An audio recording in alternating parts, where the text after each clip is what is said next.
back to my channel. My name is Latoya Ebony. I do mainly type 4 natural hair care videos. Go ahead and subscribe, leave a comment down below, hit me up on Instagram.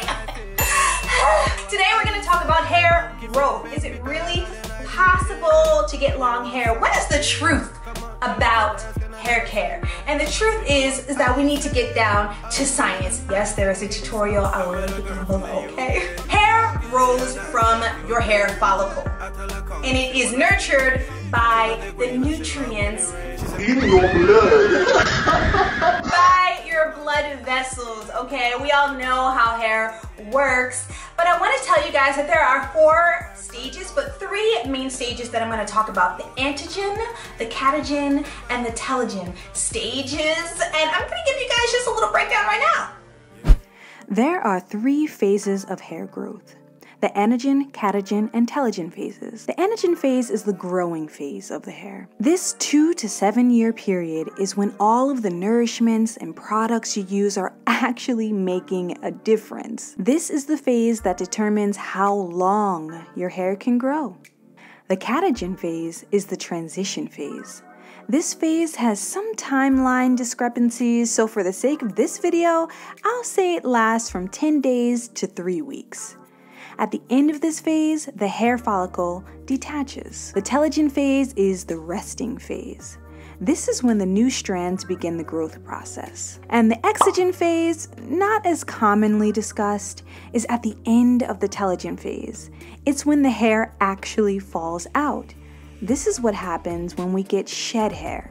It's completely normal unless it's excessive. Typically, we shed 50 to 80 strands a day. So in this video, we're gonna explore some of the things that you can do in the anagen stage. Everybody's hair grows for at least 2 to 8 years maximum. I know we cannot control that. Now, before you get discouraged and you go inside the corner and go into your little cocoon and start praying and be like, God, please let me come out with a long hair, little butterfly looking like Rapunzel, I want to let you know that there are a few things that you can do to help the anagen stage, which is mainly what most of us creators are talking about. We're talking about length retention, but there are things like age, genetics, overall health, environment, trauma, nutrition. All of this stuff really dictates how long and strong your hair will grow.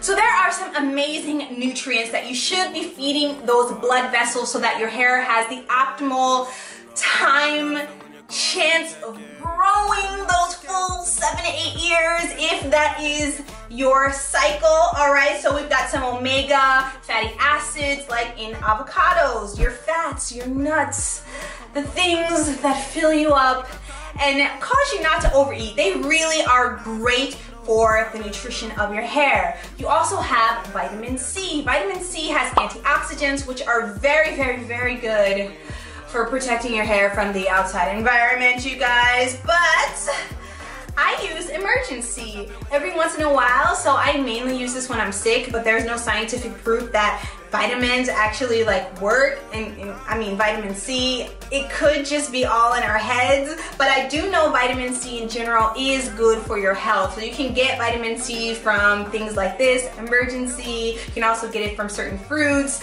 So I really like vitamin C. And then there is vitamin D. I get vitamin D from my pills mainly, and there are a lot of women in particular that have deficiencies in vitamin D, also children as well. It particularly affects women from what I've read, and children. So get your vitamin D up. I put this underneath my tongue. I only need 1 tablet a day. Vitamin D is so good for you. And if you're not into dairy, I really recommend taking a supplement. Now, these supplements are only gonna work on people who actually have deficiencies in these areas. Last vitamin, biotin. Biotin, I've been using this hair serum on my edges for a long time. I have a whole review, but biotin actually started working. Again, I must be deficient in biotin. This is something that I use for topical use. There are some other things I'll talk about as well, but biotin has no scientific backing by it, but there have been enough studies that show that it does help a lot of people's hair growth in their anagen stage. By the way, vitamin D. I want to go back to that because alopecia does run in my family, and I know that many of us suffer from alopecia. It's a huge concern. It's basically when your immune system starts to attack itself and it causes your hair to fall out, all right? They have done a study that says that most people who have alopecia seem to be deficient in vitamin D, so definitely take a look into that. Now, if you want to go the natural route and you like topicals, essential oils are great. Like essential oils like rosemary and peppermint, really great essential oils that you can apply to your hair and your scalp to promote and stimulate that hair growth, but always use a carrier oil. Do not play yourself and put essential oils directly on any skin of your body at all. Like, do not do it. You can potentially burn yourself. So carrier oils like jojoba oil, olive oil, even castor oil, just put another oil into it. Essential oils can be very dangerous, but they can also be very effective. One of my favorite essential oils is tea tree oil. It has this nice eucalyptus-y sort of menthol-y scent to it, but it really helps with bacteria on the scalp. I've found some success with tea tree oil, and if you have a healthy scalp, then you're more likely to have healthier hair. Some other topicals, melatonin. Now, you've probably heard of melatonin because it is a sleep aid. I have these pills. I use these every once in a blue moon when my mind is just going over and over again and I really can't get any sleep.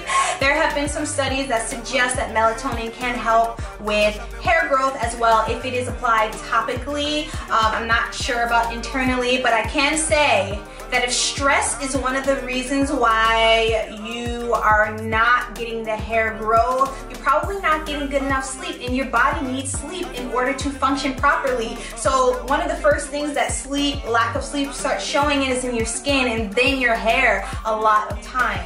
Now, another topical ingredient that I personally love is ketoconazole. I use it, and it is in my shampoo called Nizoral. I've been using this for quite a while. It is like a dandruff shampoo. I have seborrheic dermatitis. My scalp gets gross and disgusting if I don't take care of it, and ketoconazole has saved my scalp. And the thing that I have noticed about ketoconazole is that it really, not only does it clear my scalp, it creates that foundation for my hair to grow. And I noticed that I was not manipulating my hair and like scrubbing my scalp as much, and that was giving my scalp room enough for the other things that I'm using to take effect. I was not constantly like picking at my scalp because I was taking care of the root of the problem. So if you have dandruff or seborrheic dermatitis like I do, and you have that issue, I'm gonna need you to take care of it so that we're not like scratching little holes into our scalp. You know what I'm saying?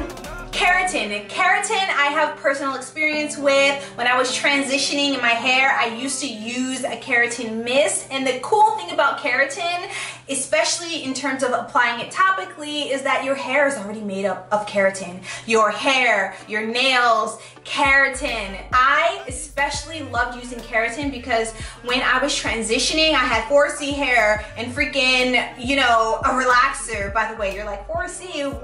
Wait, how come your hair don't look like mine? Listen, you guys, it's the wax. It is elongating and stretching out my coils like something unbelievable. You guys need to check out that video. But nonetheless, I do want to say that keratin really aided that line of demarcation that I have. Y'all, I have to apologize. The sun is setting on me. My camera died. You know, I'm frustrated, but somewhere someone else is happy, so we just gonna keep going. Let's talk about this keratin. Keratin really did aid in that line of demarcation I had when I was transitioning from relaxed to natural. I had my natural new growth growing in. This really helped strengthen that area for me. I don't use this as much anymore, but let me just tell you, keratin, mwah, it helped me out during that time. Let's talk about protein, babe. Damn, I couldn't even make that work. Let's talk about protein, please. Okay, coconut oil. I'm gonna talk about it. I know there's a love-hate relationship in the natural hair community of people saying that it broke off their hair, but let me just tell you, I have a love for coconut oil, okay? It has done me no harm. Now, you can get protein overload, of course. So if you are concerned about topically applying coconut oil, get it from your food, nuts, Great source of protein. Meat, if you're into that. Yogurt, if you're into that. Get it from your food. Protein is definitely needed to help with the strength of your hair. Now I just want to reiterate the fact that if you are deficient in any of these areas, these supplements will help, but you may have to see a doctor or do a little trial and error. Listen, don't come to my doorstep talking about, you know, you told me to try some nuts and it ain't working for me, okay? You may not be deficient in that area. Talk to your doctor, girl. Or guy. Okay? Most of you are ladies that are watching me, and I want you to know that hormones definitely can cause your hair to fall out, your hormone levels.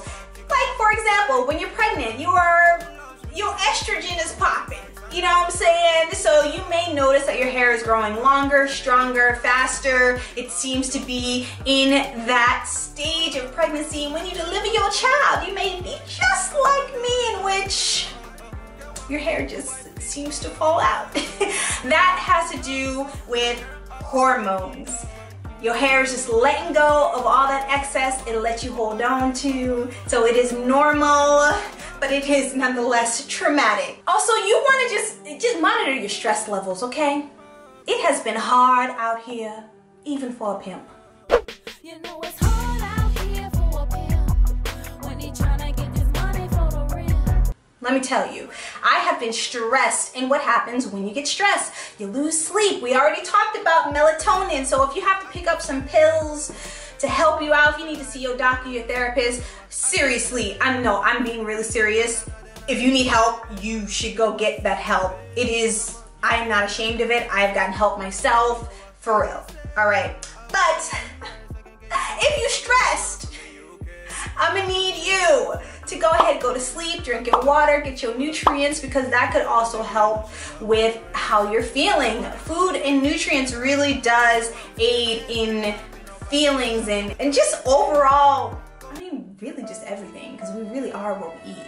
Okay, let me just not go down that whole rabbit hole, because I was just about to, and I gotta bring myself back. Trauma, whether that's trauma to the actual hair follicles, like if you have a scalp condition and you're scratching and it's causing little bald spots, that is trauma to your hair follicle. Also trauma to the lengths of your hair. If your hair is constantly brushing your shoulders, this is why I love shrinkage. My hair is pretty darn long, and because of shrinkage, I don't have that problem most of the time. Of course, my hair is like all stretched out right now, but just ignore that, okay? We love shrinkage. And also manipulation, combing, brushing, detangling, just pure anxiety about the whole process of doing that. You guys, patience is key, and also acceptance is key. This is why I'm such a proponent of accepting your hair in its natural state. Just because it doesn't look like someone else's does not mean that you need to beat it into submission all the time. You know what I'm saying? Accept it. It's okay if you have shrinkage. I love my shrinkage, y'all. It took me a long way to get there, though. It really did. We already talked about lack of nutrition and of course diseases. You know, autoimmune diseases, things that we really can't control. This is why it's so good for us to just try to control the things that we eat. The energy that we take on throughout our day, because things like diseases we don't have control over. I wish I had a magic pill to heal everyone. I don't. You know, alopecia, for example, is an autoimmune disease. Like, and there's no cure for that. And so I feel you and I get you, you know what I'm saying? But for those of us who can't do something about it, honey child, I'm gonna need you to do something about it. Just take care of it. And also, I just wanna say to the person, the naysayer in the back, like, see, I told y'all that my hair grows for like 30 minutes and stops. That is just a part of my genetics. So let me just tell you, okay, there is still hope for you yet, because it is possible that you have not seen the lengths of your hair. Maybe you have never reached your 7 to 8 years because of what you've been doing to your hair. That is why people like me, I'm here, baby boy, baby girl, I am here, non-binary, whatever you like to call yourself, I am here, and I'm here to help, okay? I got love for all my peoples. And I just want to thank you guys. Thank you for watching. I hope that you learned something new today. And then check out this hair tutorial because I know you gotta check it out because I would, you know what I'm saying? I have a review on this biotin hair serum and how it helped save my edges, and I'm still using it nightly, you all. If you want to look at my routine, I have a review for that. Again, thank you for 80K! Okay, all right, I love you guys. Bye. Mwah.